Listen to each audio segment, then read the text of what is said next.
Gwe Ganawage Hirono. Welcome to another edition of On the Record.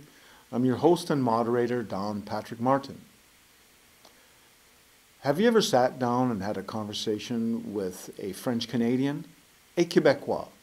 A conversation about life, about family, about shared experiences, perhaps even about politics? Well, On the Record is going to do that right now. We're going to sit down and have a conversation with one of the founding fathers of the modern separatist movement and one of the founding fathers of the Parti Québécois, Mr. Bernard Landry.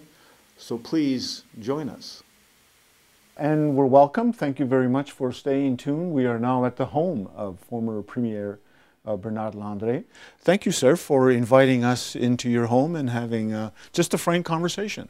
It's my pleasure. The intent of this program is just to introduce what is the Quebecois consciousness. We hear a lot about it. What do you feel? What do you believe in?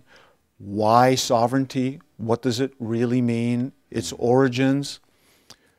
But before we get to that, I'd like for you to talk a little bit about yourself as a young man. At what time in your life did you begin to get political thoughts of Quebec evolving into a state? First, during my studies before university, because at that time our system was based on classical colleges.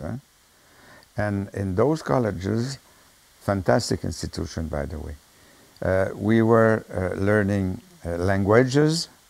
All of us were virtually quadrilingual: Latin, Greek, yes, English and French.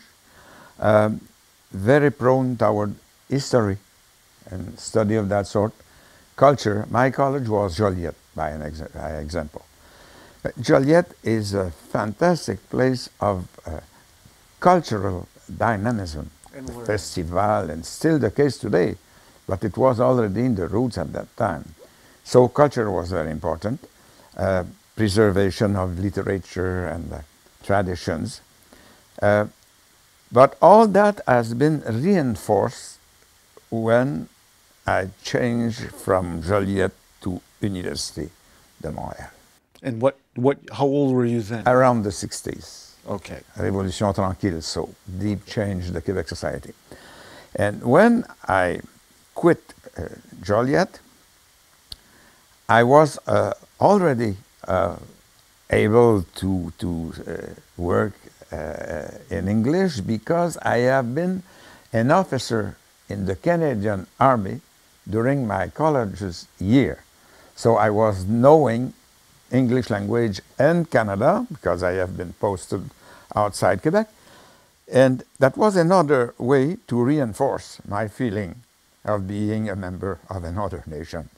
But when I went to Montreal, and that will sound interesting for people in Kahnawake, we had the feeling to be colonized people. Not only the feeling, is what we were.